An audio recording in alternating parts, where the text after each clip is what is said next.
Alright, another reaction video ulit tayo mga kapatid, no? At sa oras na ito ang ating panonoorin itong video na galing kay John Reps. Itong US mga kapatid, inihayag na 15 taon na nilang binabantayan ang nuclear site ng Iran. Kaya sila gumawa ng GBU-57 o yung bunker buster ata ito mga kapatid, yung missile na ginamit nila para pasabugin itong mga nuclear facilities ng Iran. No? So 15 years na nilang binabantayan daw yan mga tol, no? Sabi ng gano'n ng Amerika. Etong videong to ay mula kay John Reps mga 2 days ago. Pero syempre ito ibibigyan lamang natin ng reaksyon, komentaryo, opinion, kritisismo at kung ano-ano pa. Pwede kayong sumali mga kapatid sa ating talakayan. Pwede kayong magbigay ng inyong sariling komento sa comment section sa ibaba. Bago natin to simulan, syempre huwag mong kalimutan mag-subscribe kay John Reps. Nakalagay po ang link sa ibaba nitong video to. At syempre kung bago ka pa lamang dito at trip mo yung mga ganitong klaseng reaction video, huwag mong kalimutan mag-subscribe. Click mo na rin ang notification bell para ma-notify ka whenever na may mga bago tayong commentary reaction video na mga ganito mga tol na may kinalaman sa loob at labas, mga kaganapan sa loob at labas ng ating bansa. Huwag na natin patagalin pa mga kapatid, panoorin na natin to. Dahil sa mga agam-agam na hindi umano nasira ng Amerika ang underground ng Iran sa kabundukan, inihayag na ng Amerika sa mundo na ang nuclear facilities ng Iran ay 15 taon na umano nilang sinubaybayan mula nang itayo ito. At Pentagon Intelligence rin naman kasi ang nag-report nun eh. 'Di ba? Nasira lang daw yung mga pasukan, 'di ba? Hindi daw tuluyang nasira ng US at intact pa rin yung tawag dito, yung mga uranium enrichment nila, facilities nila doon. Na parang dalawa yung ibig sabihin mga tol, no? Dalawa eh. It's either mahina o palpak yung ginawang pag-atake o kaya naman bombahin ulit natin para sure. Parang ganon mga tol, no? Pero sige, tuloy natin. At noong mga panahong iyon ay wala pa umanong bomba ang Amerika na kayang abutin ang lalim ng underground ng Iran. Kaya't dito na naisipan ng Amerika na gumawa ng tinatawag nilang GBU-57. Alamin ang buong detalye mamaya. Pero sa isang report, may napanood ako isang report, dapat daw first time nilang gagamitin to o nababagay gamitin itong klaseng missile na ito sa North Korea. Yun ang isa sa mga napanood ko. Hindi ako nagkakamali, CNN o Fox News, ganyan. So ganito pala kalaki to, no? Kung titignan mo sa video, parang ang liit lang pero ganito pala kalaki to. Kaya pala 30 tons, 30 kilogram, no? Ganun kabigat mga kapatid. Samantala, nagdiwang naman sa Iran ang ilang 30 kilogram tuloy. 30 tons ang bigat. Alamin ang buong detalye mamaya. Samantala, nagdiwang naman sa Iran ang ilang mga Iranian at Muslim na sumusuporta sa rehiyong Khamenei dahil umano sa pagkapanalo ng Iran sa labanan kontra Israel. Ngunit kaninong puwersa nga ba talaga ang nanaig at lamang sa labanan ng dalawang bansa? Kaya't para malaman ang buong detalye ay tumutok at makinig na mabuti. Alright.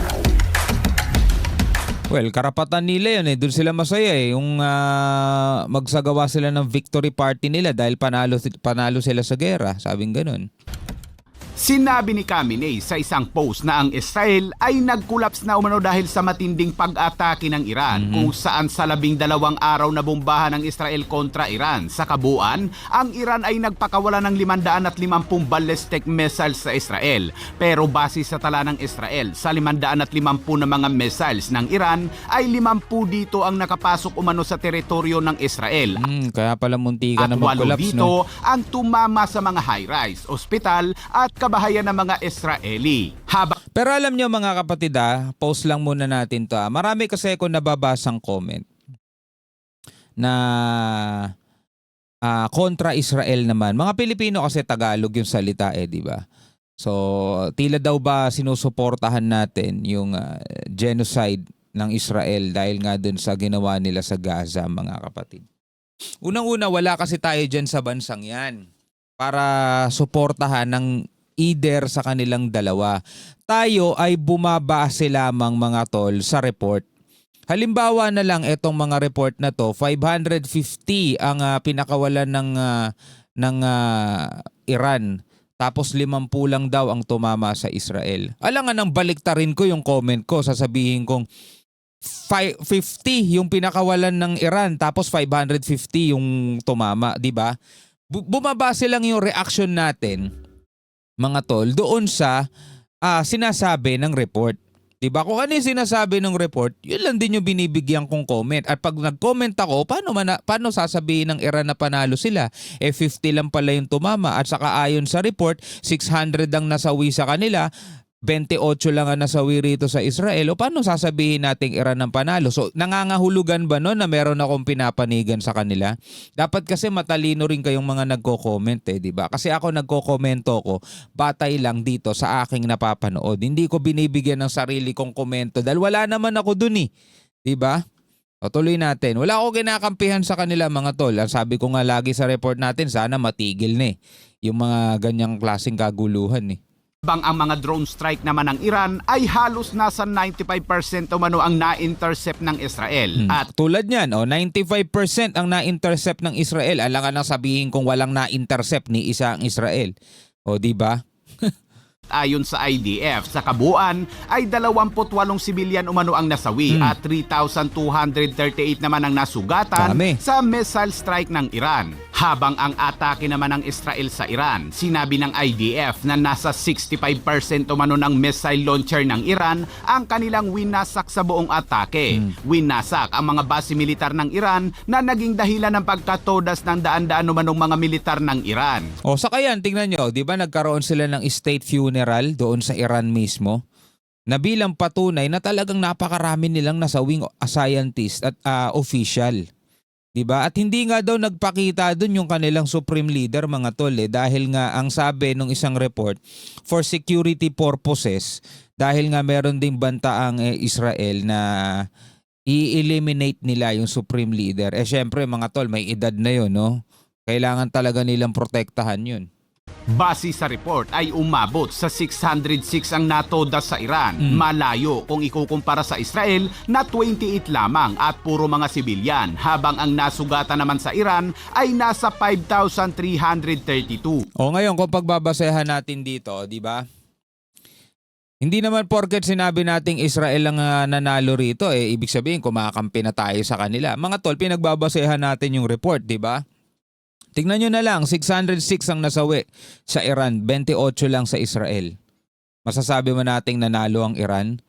5,332 sugatan sa kanila, tapos sugatan sa Israel is 3,000. At ito pa, ilan lang naiulat na nasawing general, mga official sa Israel, at ilan lang naiulat na nasawing scientist, general sa Iran. Diba? So wala tayong pinapanigan dyan. Sabi ko nga, walang nanalo sa kanila. Ang panalo mga kapatid, yung mga sibilyan na nakaligtas. Yung mga sibilyan na naghahangad ng kapayapaan, ng tigil putukan. O ngayon mga sibilyan na gusto nang lumikas, nilang sila makalikas kasi nga kasagsagan ng airstrike, di ba? So yun talaga mga panalo mga tol. Dapat wala rin kayong kinakampihan kasi ang hangad natin dapat kapayapaan sa daigdig. Do, ipinagpauna na yan sa banal na kasulatan mga tol, mangyayari talaga itong mga ganitong digmaan. Bakit? Kasi nga, yan ay isang tanda o palatandaan na malapit na ang araw ng paghuhukom. Habang ang nasugatan naman sa Iran ay nasa 5,332. Kung pagbabasihan ng mga inilabas na tala ay malayo ang naging lamang ng Israel kumpara sa Iran. Hindi rin nagkaroon ng mga issue ang atake ng Israel sa Iran dahil puro precise strike ang ginawa nila sa bawat target, kaya't wala umanong gaanong sibilyan ang nadamay. At dahil na rin sa agarang paglikas ng mga sibilyang Iranian nang magbigay ng warning ang Israel na lumayo muna sa mga base militar ng IRGC. Kahit yung mga Iranian na natakot din at talagang lumikas sila ng warning ang Israel na lumayo muna sa mga base militar ng IRGC pati na sa mga pasilidad na may kaugnayan sa militar. Habang ang atake naman ng Iran sa Israel, abay bahala na si Batman kung sino ang tatamaan. Sa 550 missiles na pinakawalan umano ng Iran sa Israel ay wala man lang itong tinamaang base militar ng IDF, kundi lahat ay puro civilian areas. Habang nag-flex naman ng video ang Israel na nagpapakita na malayang lumilipad ang kanilang mga fighter jets sa himpapawid ng Iran. Sabi nga sa report nila, controlled na daw nila yung airspace ng Iran dahil nga sa pagkasira ng mga air defense system ng Iran. So ibig sabihin walang titira sa kanila diyan.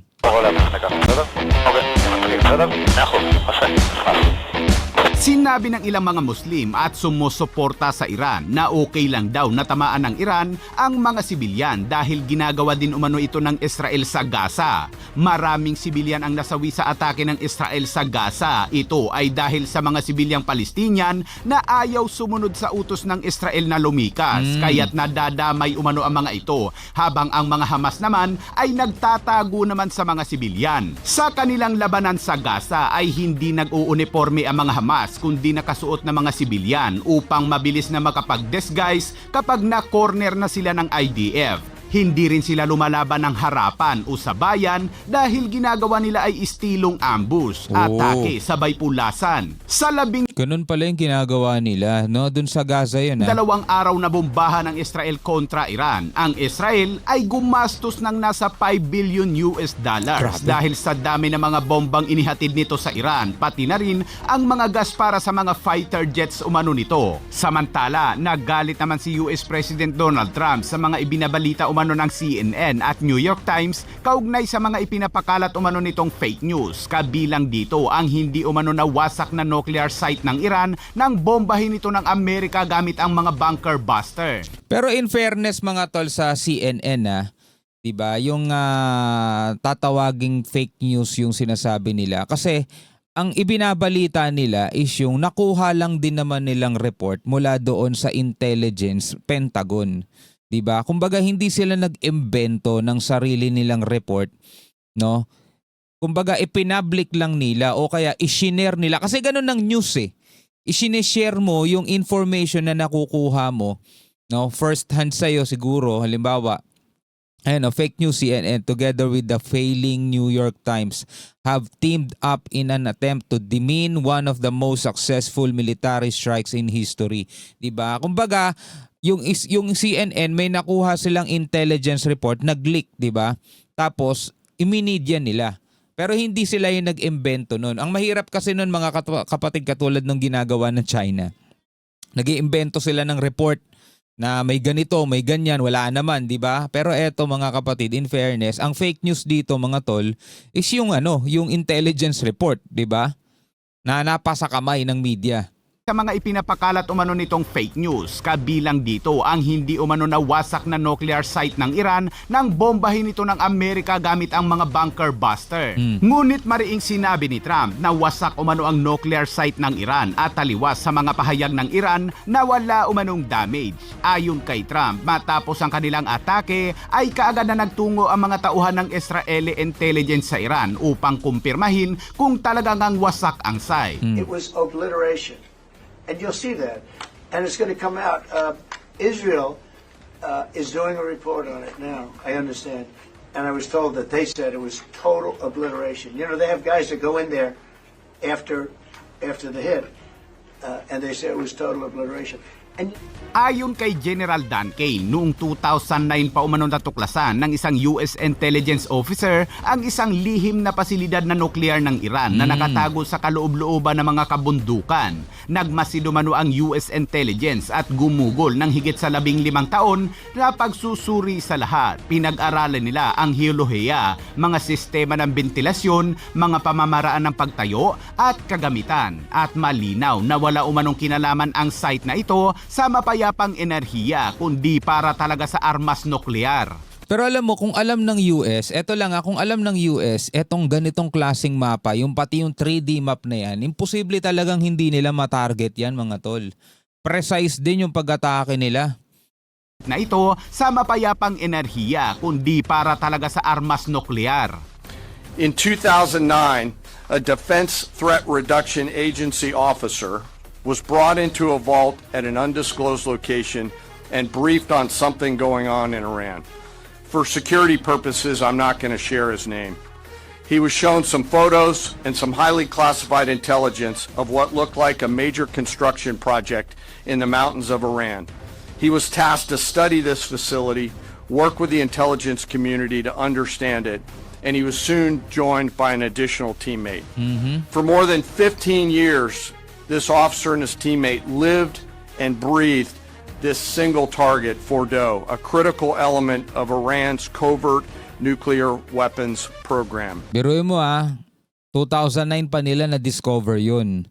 Talagang hindi ganun kadali, mga kapatid, makabuo ng isang nuclear missile kasi kailangan talaga nilang kumbaga yung uranium, ma-purify muna nila yun eh. Yun yung hindi ganun kadali. At biruin mo 15 years o more than 15 years kasi 2009 eh. Kung bibilangin nga natin, nasa 16 years na yan eh. Pero hindi pa rin sila, wala pa rin sila doon sa nuclear level, mga kapatid. Ang ulat kasi nasa 60% na sila. Diba? Nasa 60% na, kaya yung level na yun, mga tol, nagpa-concerned na, binomba na nila. Ngayon, kung hindi nasira etong mga nuclear facilities na to, ilang buwan lang, pwede na ulit sila mag-start. Pero kung hindi, kung talagang totoong nasira yan, mga tol, sobrang tagal ulit yan, back to zero ulit sila, mga tol.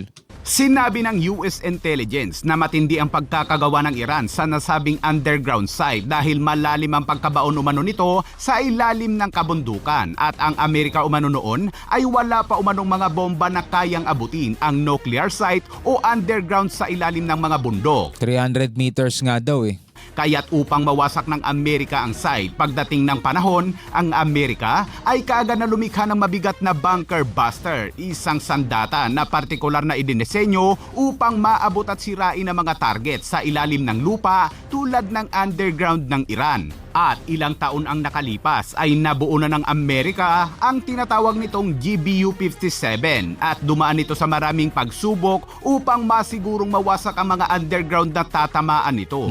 At makalipas ang 15 taon mula na madiskubre ng Amerika ang underground ng Iran, noong nakaraang Sabado lamang ay nagkaroon ng pagkakataon ng Amerika na wasakin ang nasabing underground ng Iran.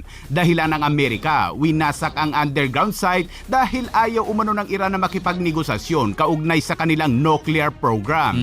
So they began a journey to work with industry and other tacticians to develop the GBU-57. They tested it over and over again, tried different options, tried more after that. They accomplished hundreds of test shots and dropped many full-scale weapons against extremely realistic targets for a single purpose: kill this target at the time and place of our nation's choosing.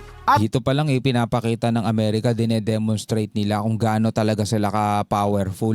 Ilang araw matapos ang atake ay may mga haka-hakang hindi umano nawasak ng Amerika ang nuclear site ng Iran. Kaya't ang Pentagon ay naglabas ng mga larawan na nagpapatunay na wasak na nga talaga ang site. Talagang sira eh. Hindi kita ang pinsala sa labas pero sa loob nito ay durog na umano. Ipinakita rin ang Pentagon kung paano sumira ng underground ang kanilang GBU-57 at ito umano ay subok na. Sinabi ng Pentagon na mahabang panahon pa umano bago makapagsimula uli ang Iran sa paggawa ng mga nuclear. So yun na nga, mga kapatid, hindi ganun kadali makakapag-start ulit ang Iran.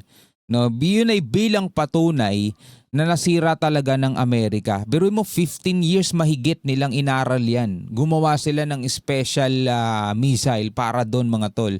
Kasi talaga sobrang lalim eh. Ang sabi, nasa 300 meters ang lalim nun. So hindi yan basta-basta kaya ng mga ordinary airstrike lang. Hindi kaya yun, mga tol. 300 meters ang layo, tapos nasa ilalim ng bundok. Pero mo, bundok ng ibabaw, no?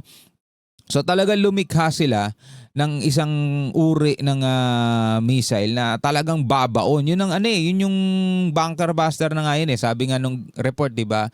There's no cave in the world that is deep enough to defend itself laban dito.